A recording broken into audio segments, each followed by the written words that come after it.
welcome to part 2 of this interview of Palestinapodden with Jeff Halper and Issa Amro. Issa, I want to ask you about youth against settlements. Just before that, Jeff, you said Judaizing. I said what? Judaizing as a term. The term Judaizing. Judaizing. Can you give me just a perspective of the difference between that and Zionism?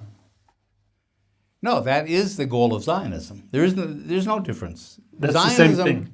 Its goal, its agenda was to Judaize Palestine. In other words, but it's not only Zionism. I mean, the Americans did that, and that's what all settler colonial things do. You know, South Africa was a white democracy, and they tried to push all the black Africans into Bantustans. So it's the same. That's why I'm talking about logic.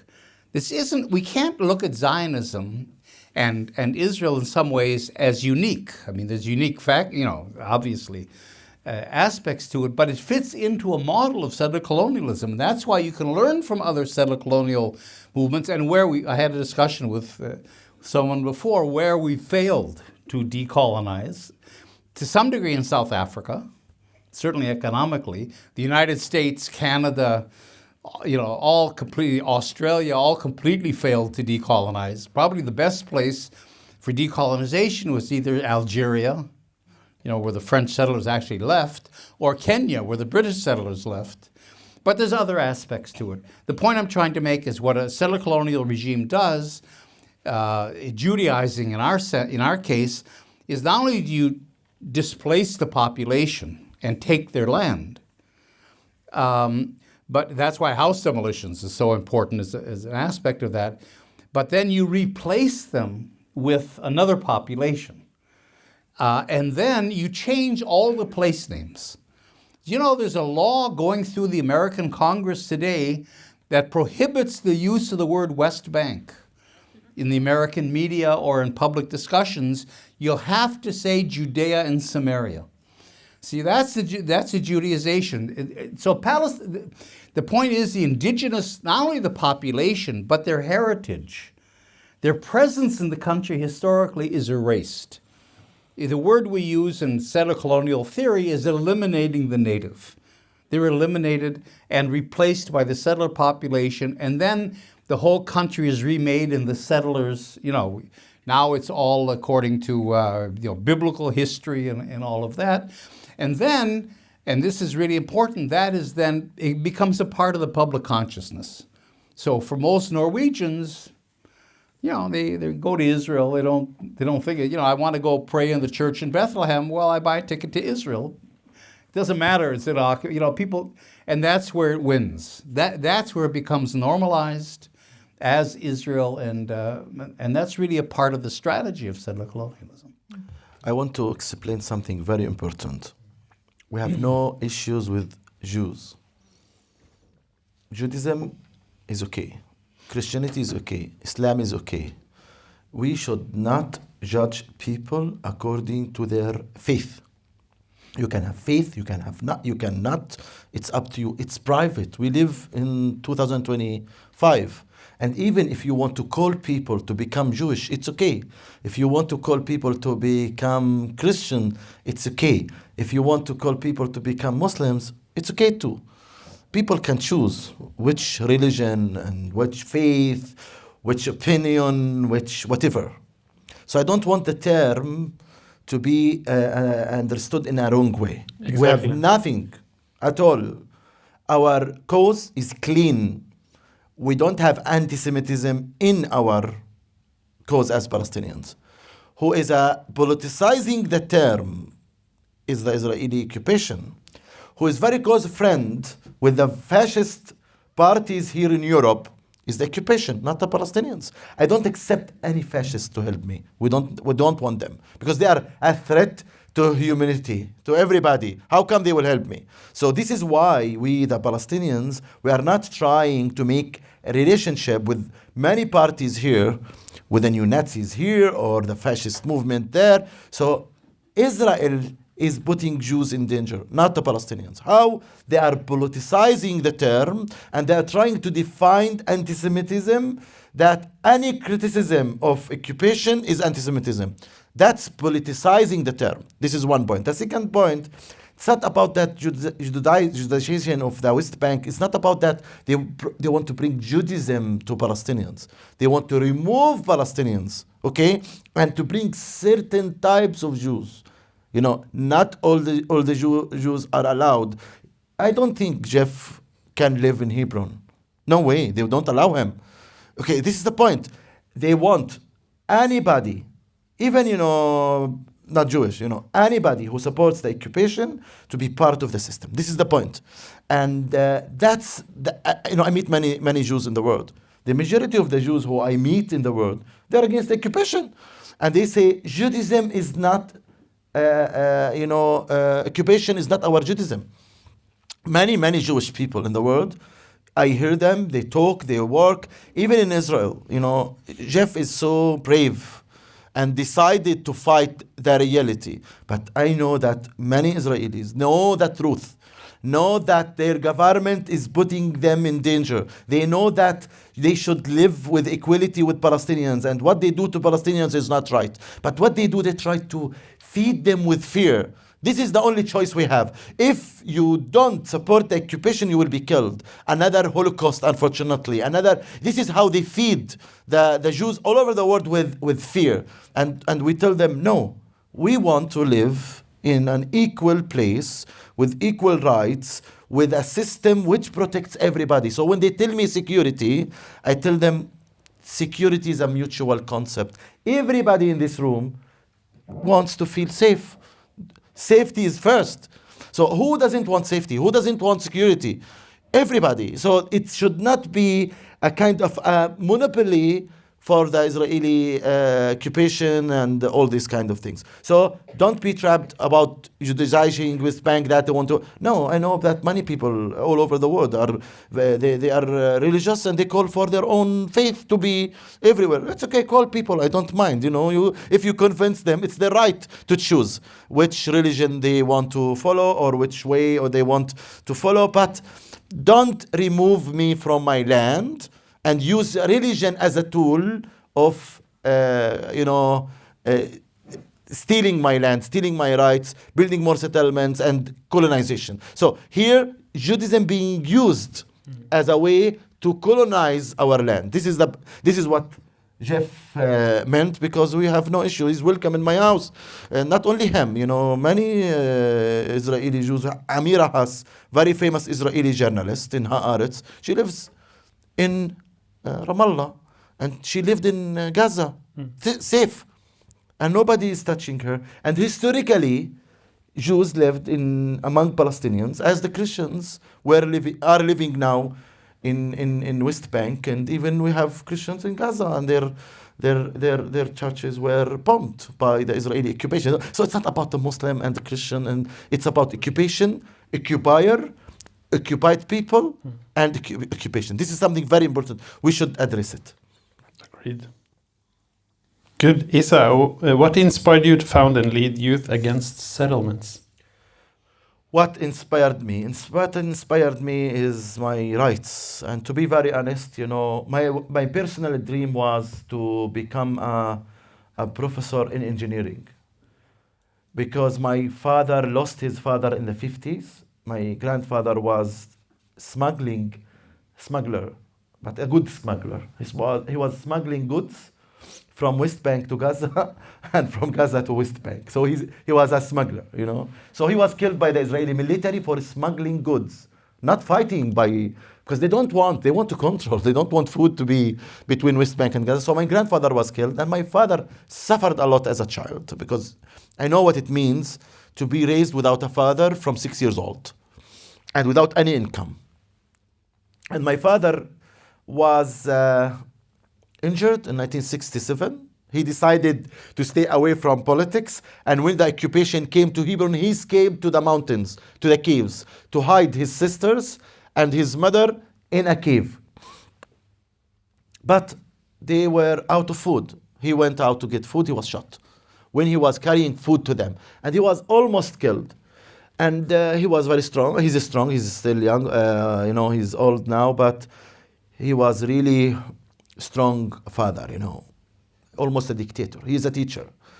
And he wanted me to, and with my mother, to take care of my education.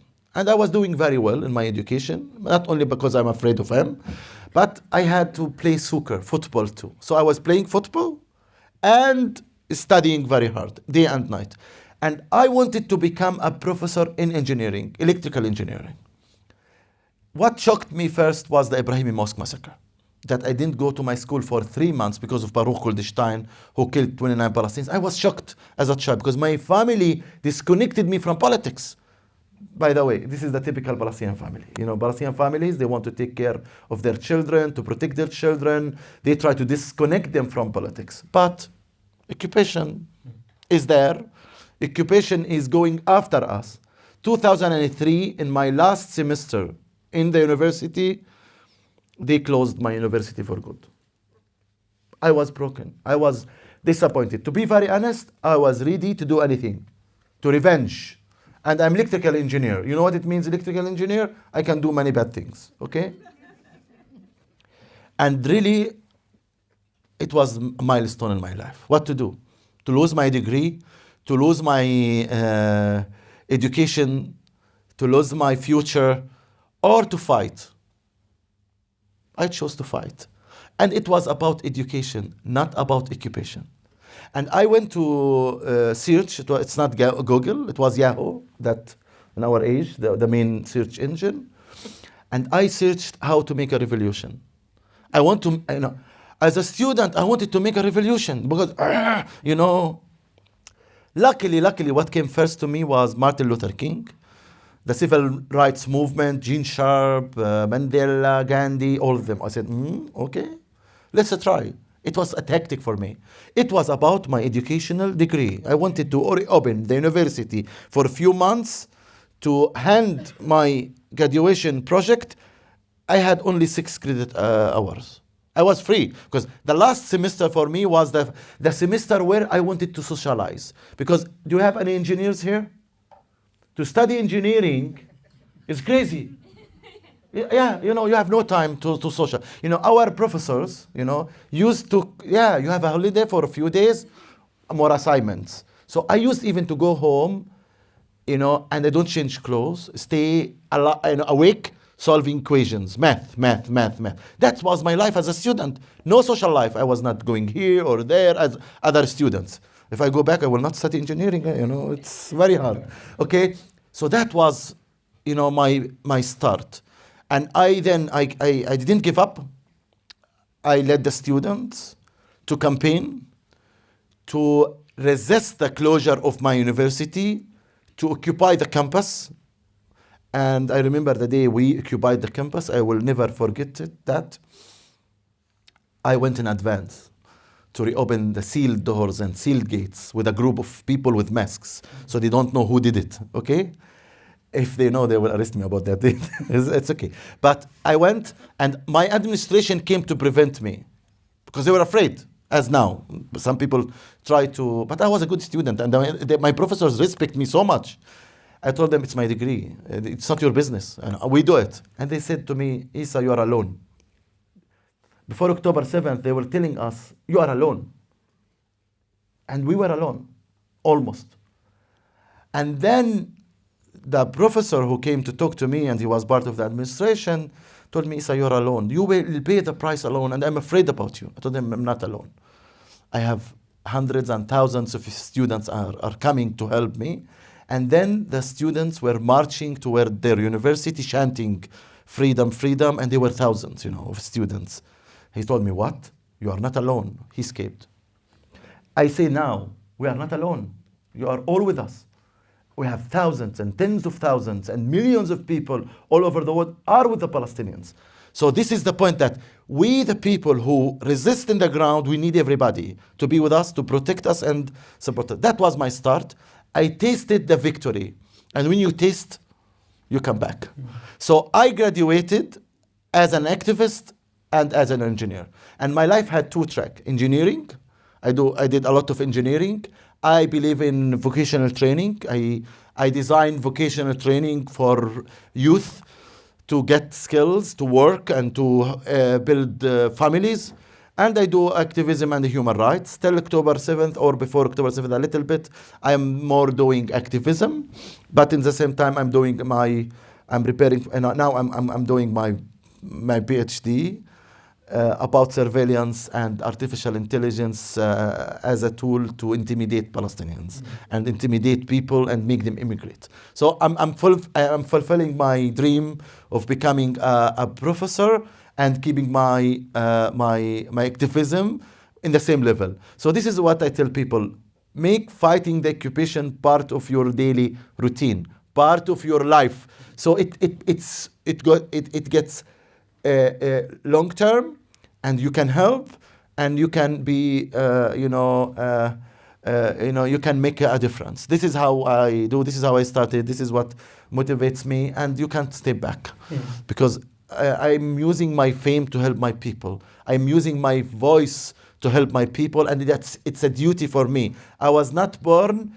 to think only about myself. I was born not selfish. I'm born to help other Palestinians and other people in the world to live a normal life and better life than they live now. And if I free Palestine, I will go with you to Africa or to any other. Today I was talking to people in Kashmir about the surveillance. So we need to help everybody, not only Palestinians, the Sudanese, the Syrian, the people in Africa, the people in Kashmir. This is a global, movement for social justice and for equality for everybody. This is my message, that it's not only about Palestine. We do it about Palestine because the occupation is the main evil, and it's the longest occupation and the longest the longest oppression, and it's about that. It's the center of the world. If we end the occupation, many powers here will many bad evils and powers will disappear. So this is the point. This is my message, and this is what I do. Thank you, Issa. Thank you. Should we? I think we can do a couple of questions. So, there's one hand behind there. And please keep them short so we can get as many as possible. Just Thank the you. question, Keep please. the answers short, it's more important. Thank you both very much. It's been so inspiring. Very, very wonderful to listen to both of you. I have a question regarding, and I totally respect the non-violence, and I believe that's the thing that's going to win. And on the other side, there is also the armed resistance. So I want to ask this question to Jeff. Because we have been taught that armed resistance is a human right for people against occupation, colonization, apartheid. It's in the human rights and it's in the resolutions of UN. And the question is, the Israelis says they don't have the right. And if we support that, then we support Israel. So the question is, do you support it? Should we? Is it okay for us to support it? Is it okay to support both? What I think is, of course, it should be the international community that should solve all the questions of the situation and end everything. But until then, we have two kinds of resistance. Shouldn't we support them both? Thank you. Well, I'll be short about it. I mean, obviously, I'd prefer nonviolence, but I think I differ from Issa in that it's not a philosophical or absolute value for me. I mean, I understand that oppressed peoples have a right under international law to armed resistance within the framework of human rights and international law, but they have the right of armed resistance. And I think the type of resistance that, I mean, I can't dictate to oppressed people, certainly me, how they should behave, and so on. I think they have a right to be as effective as possible. Without, I think that the part of I think nonviolence that I think is important is that this idea that that if you begin to use violent methods, it begins to pollute your own, maybe the purity of your cause, or in a way the justice that you're trying to to resolve, so that in the end, the end product can be just as bad as what came before. That sometimes the tactics begin to determine, the character of the society that you're building for the future. So I understand that part of it. Nevertheless, there are situations certainly in which armed struggle is simply necessary. You can't. There are some situations in which nonviolent resistance will simply get you killed and get your cause killed. At the same time, I think, the Palestinians have always had, I'll let Issa talk about that more, armed resistance has always been a central, cardinal concept of the Palestinian struggle from the very beginning, of the PLO, not of Palestinian resistance in general. Although you had armed resistance, going back into the 30s and even into the 1920s. But at the same time, I think today, for example, where a lot of young Palestinians are really moving very strongly towards armed struggle, especially after Gaza, I think if you're reading the situation, that is not where I would go. I don't know if I'd go to nonviolent resistance. I'd simply go to the best form of resistance possible, and in the situation where Israel is so powerful and so ruthless, and you're losing all these young people, in a way, in an armed struggle that is not going to succeed. I think you have to really reevaluate your strategy, and I think armed struggle should be to a large degree abandoned today for other forms of struggle. But I think it goes back to the creative part that he said. You have to read the situation, and it's true. You have a whole reservoir of strategies that are possible, and you have to pick and choose, I think, what's the best. I guess where I would part from Issa is that I wouldn't limit myself to nonviolent resistance. I would take the whole pool that's available.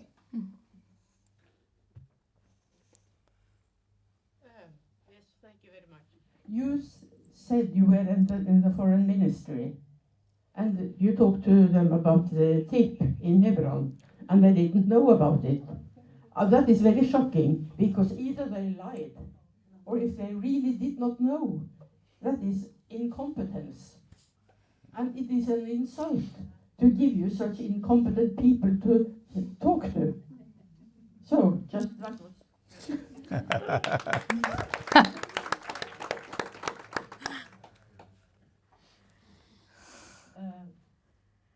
My question is for Mr. Halper. You said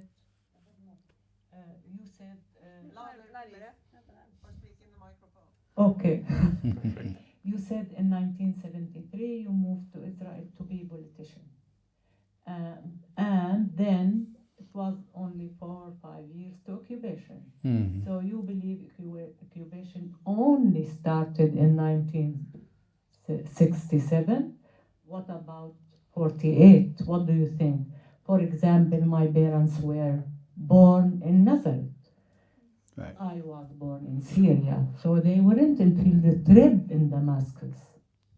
There were occupation in 1948, right? Right. What do you think? No, you're absolutely right. And today I realize things I didn't realize in real time in those days. But I think, then I think the assumption was maybe there was a certain amount of hope. I don't like that term, to tell you the truth. I'm more for struggle.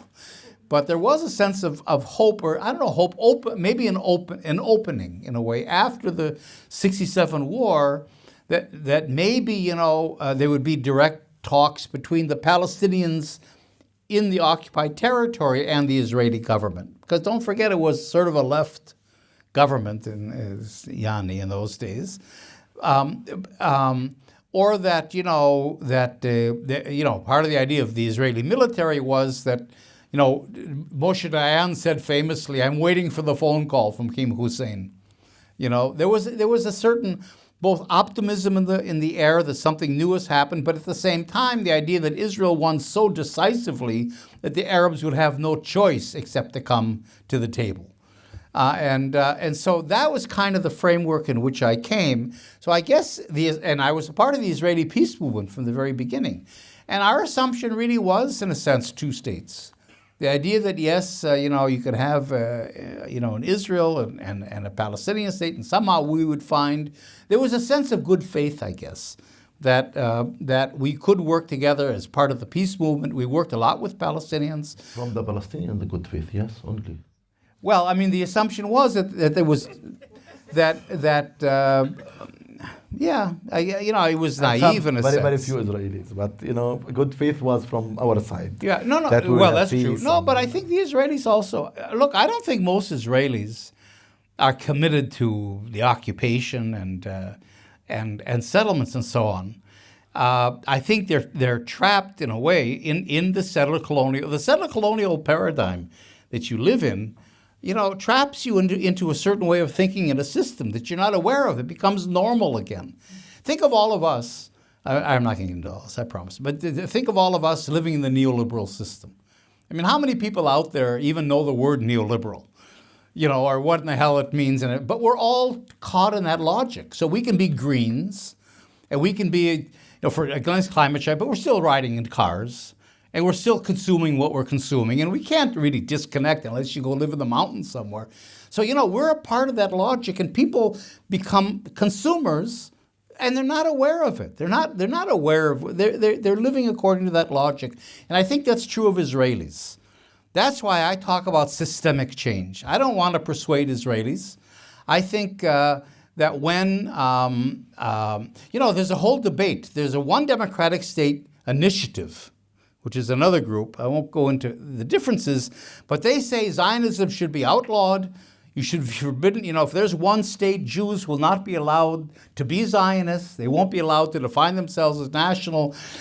I think that's stupid because you can't tell people who they are. And you're just seeding the seeds of conflict here. But if you change the system, which is our approach in the One Democratic State campaign, decolonize, the people will come around, because once you replace one colonial logic with a logic of liberation and a logic of democracy and equality, and the system supports, you've dismantled the structures of control and domination, and you've created a new reality. To be an old-time Zionist and talk in settler colonial terms is kind of ridiculous. It's almost like today, if a white person today gets up in Mississippi in the southern United States and begins to talk like Bull Connor and like the old racists, it's silly. It comes off as silly to them because now they're living in a new logic, in a new reality. It's not that they're not racist necessarily, but they're not in that old sense. So I think that's the thing. Systemic change is really what's more important, and then Israelis will come around to that. You can't change people.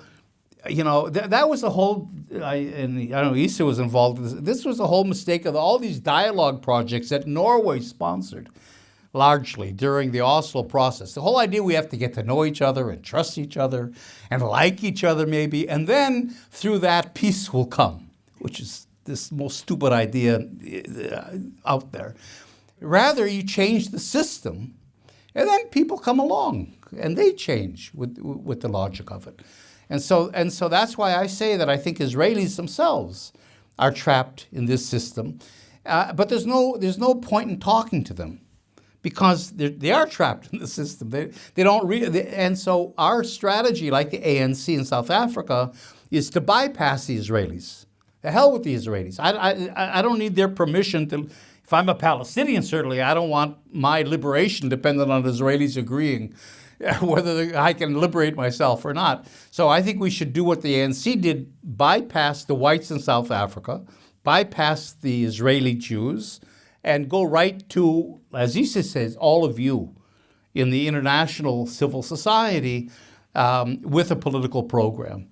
And then the Israelis will follow like the whites of South Africa. Once is a transition, and once is a program and a vision of a future, and they see themselves, they won't like it. They'll never agree to dismantle Israeli apartheid on their own, but once they're forced to, and they're given a future, a different kind of a future, I think they would go with that. So it's a long answer, maybe disconnected to the question in some ways, but I think that's what I'm involved with, is systemic change, rather than trying to kind of change people's ideas, which is, all right, whatever. Thank you. Do we have time for one very quick question and very quick answer? I told you, the problem is the answer, not the question. Is there one more question? No, if there's someone else that has a question, then there's one here. There was a woman in the middle. Let's take all. Ask quickly. We will not make anybody go home with questions. Okay. Is it working? And we'll give short answers. Dana? I just want to comment on the two issues, very short.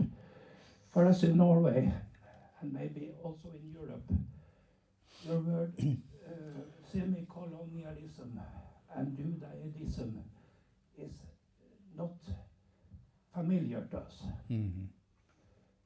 Why don't you use the word ethnic cleansing, which has been going on? We use it a lot. Yeah, we use that term. But you don't use it here. Yeah, but we use it, yes. Yeah, because we are familiar with that words. Yes, we use it, and it's I don't want to get into the more details. Ethnic cleansing, it's about that they are transferring Palestinians, but it doesn't talk about bringing settlers to live in their places. Trying to Judaize a place, it's different. But ethnic cleansing is going on from 48 to 67 till now. But what is new now? They are talking about it. They are saying it. They are exposing themselves. Okay? This is good, to be very honest, that they don't hide it anymore.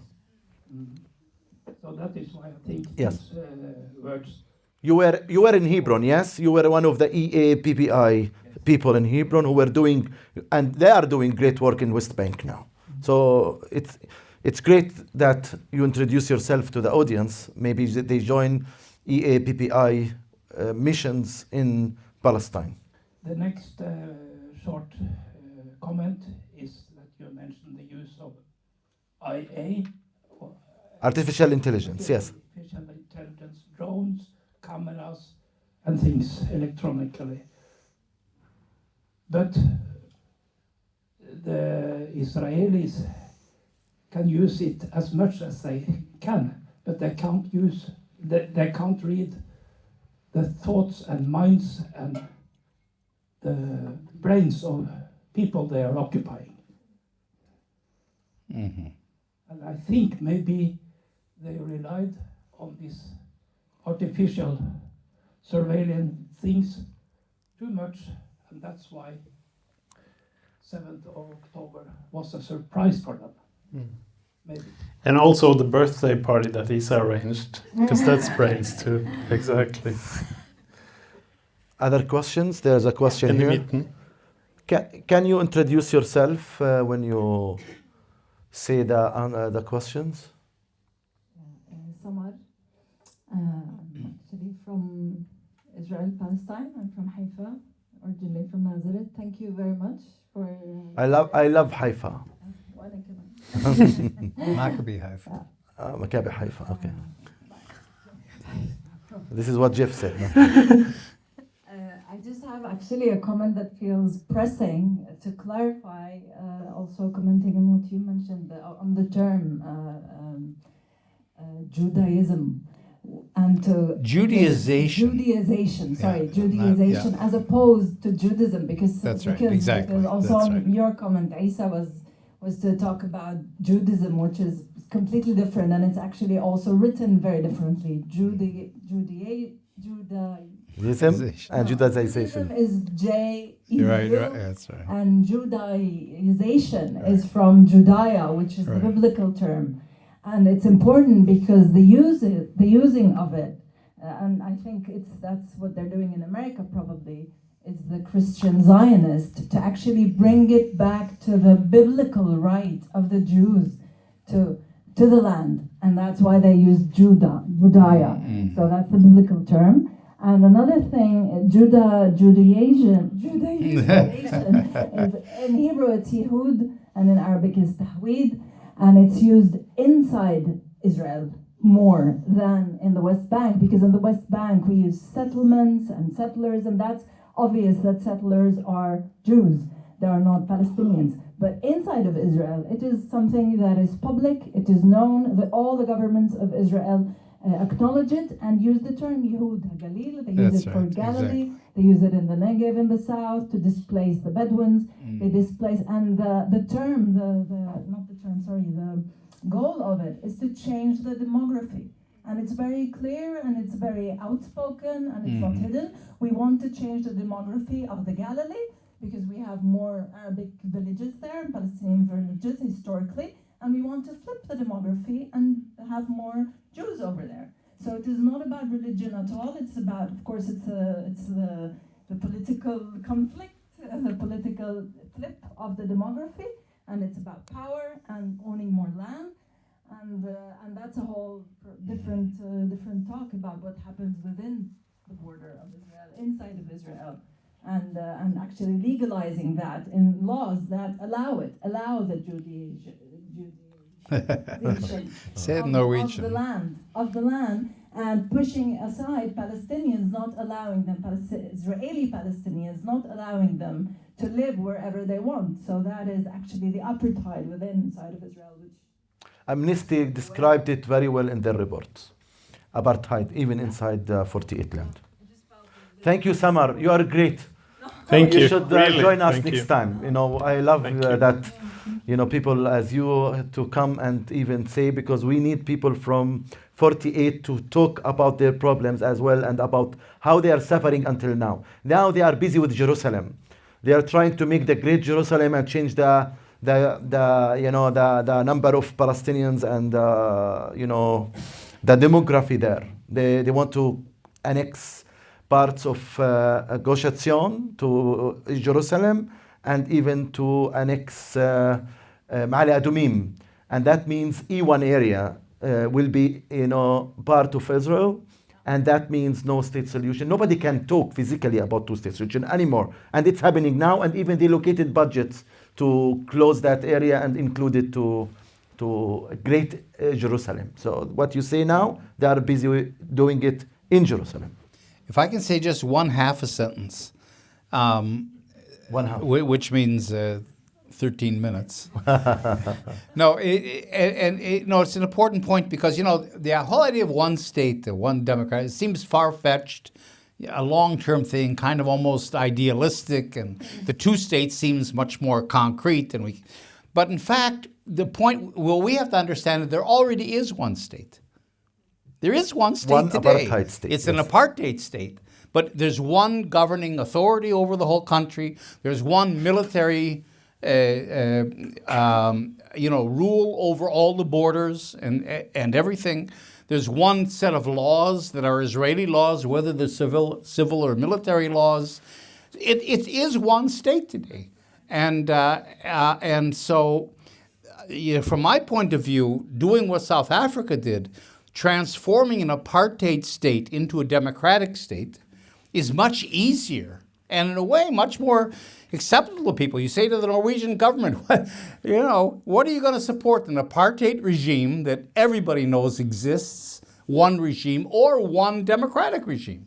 I mean, it would be very hard to hear them hem and haw about how they actually support the apartheid regime.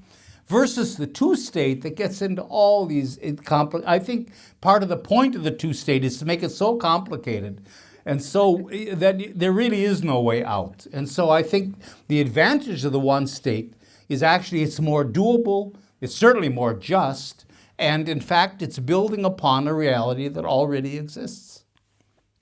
That's a half a sentence. Right, right. It's a very good half a sentence. The last See? question, or we have two questions. No, No, she's no. very young, so we should give her. Who's moderating this? Yes. Okay. Kristin is. Hello, my name is Sophia. I'm an activist.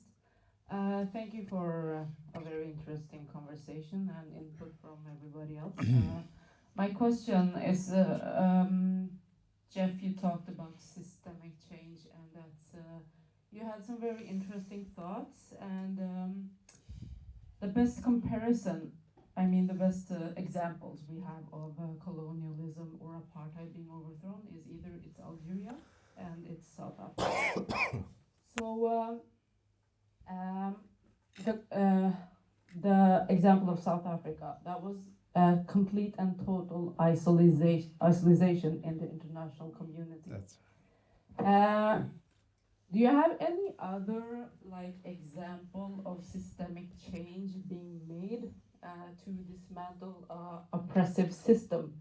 Because other examples are the United States and the treatment of the Native Americans, and that's obviously not what we want. So how do we convince people? Because you said it's no use talking to Israelis to convince them to live, because they live in a system, they live in a kind of, I don't remember the word you used, but we do the same as well here in the Western world, or at least other parts of the world as well. But the system, it's really hard to, I mean, everybody here agrees, and we, the activists, we're on the streets all the time, we agree as well. But the political class, it's so hard to convince them. How do we do that? Answer that shortly, please.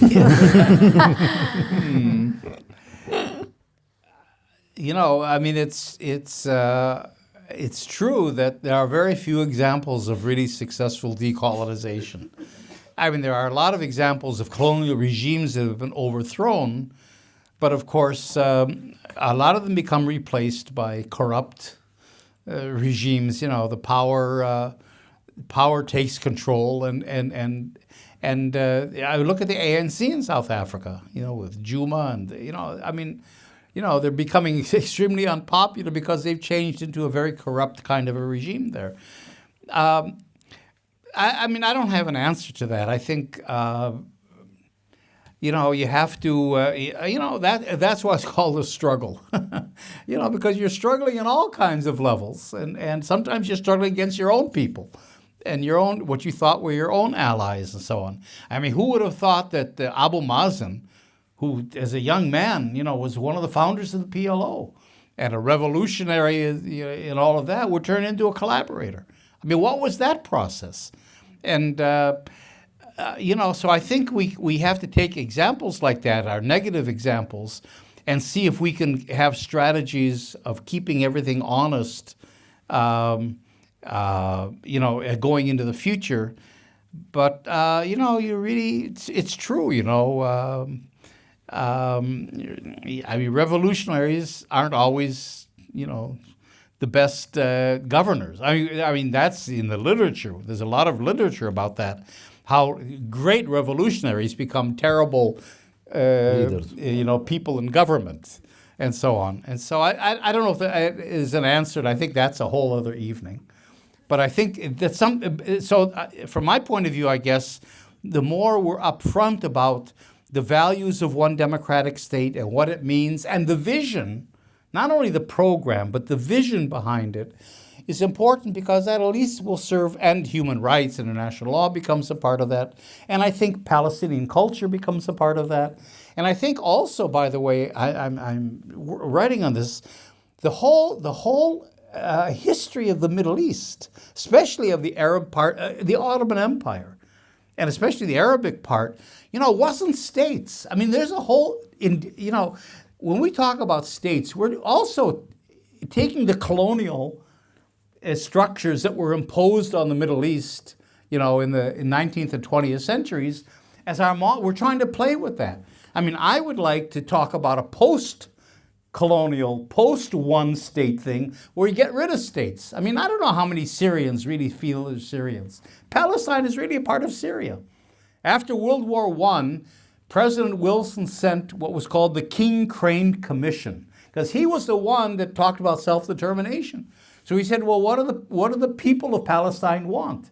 1918, he sent the King Crane Commission. They talked to thousands of people and wrote a report, look it up, that said, if there's any agreement, more than 90% of the people of Palestine do not want Zionism. Don't want to be, but the vast majority of people wanted to remain a part of Syria. They didn't want a Palestinian state.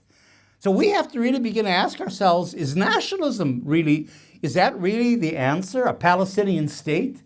I mean, maybe the answer is a Palestinian state as a step towards some sort of liberation, but the final goal is to recreate a unified, fluid Arabic Middle East, like it was more than 100 years ago, and go beyond nationalism and so on. So I think the more that you get into those academic issues almost and bring them into the political and develop a vision, that becomes a certain counterweight to the corruption and the corruption of the struggle in a way that can follow in the post-colonial period.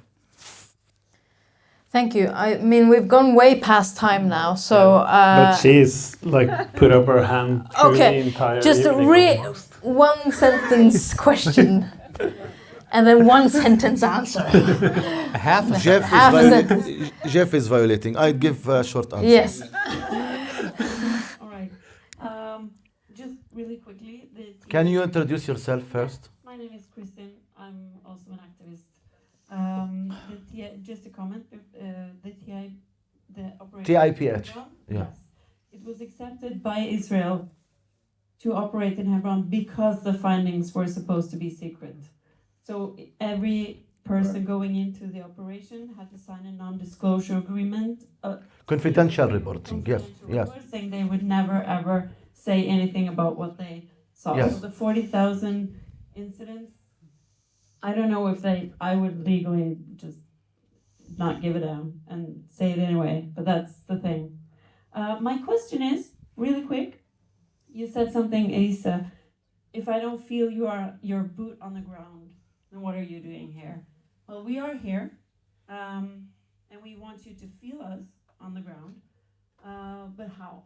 And this is not a question that you referred to earlier, like what can we do, what can we do? We know what to do, we're creative, we have lots of ideas, but how to make you feel us on the ground?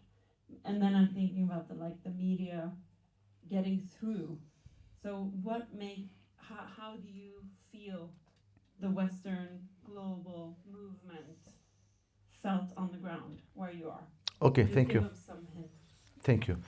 First about TIPH, yes, it was confidential reporting to 6 countries who were in the mission in Hebron and to the Palestinian Authority and to the Israeli Foreign Ministry. But there is an obligation for Norway to use this reporting to give it to the International Criminal Court. It's an obligation because it's moral. And we can push them all together here to do it. We should go after them to use these reports. About,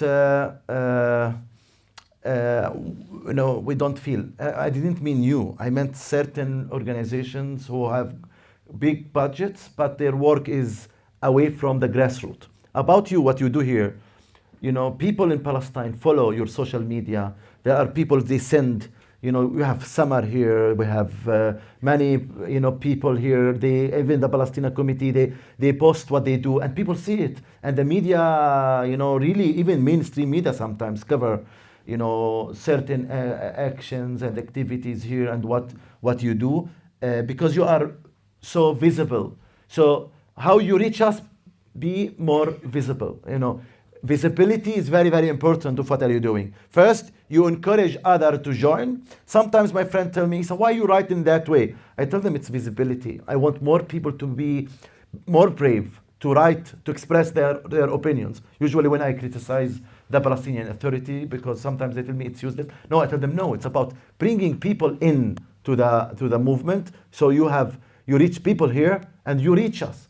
And normal people on the ground, they see that they are not alone. In the past, we didn't feel that much support. But now with your movement here getting bigger, your influence here, and even on us, is much bigger. You know, we follow all news, you know, about what's going on all over. You know, in UK, the students here, in Europe, in Columbia University, in Harvard University, and all other universities. So we know about what's going on, and that gives people that we are not alone. We don't die in silence. They don't kill us in silence. People will care about us. We are humans. You know, I liked a lot a movement in Gaza. We are not numbers.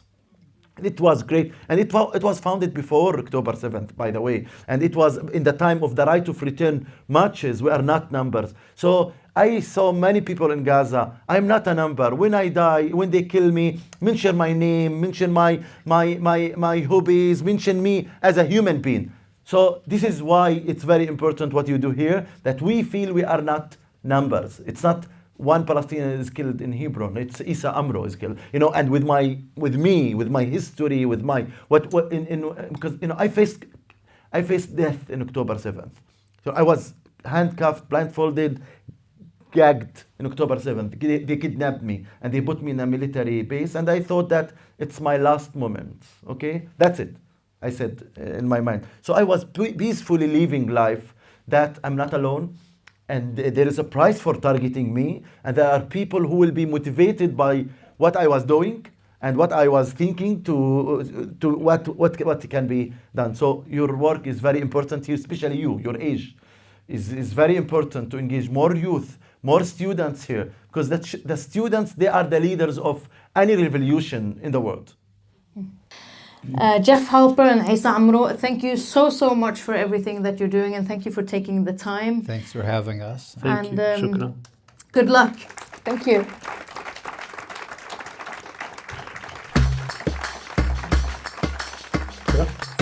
Thank you. Free Palestine.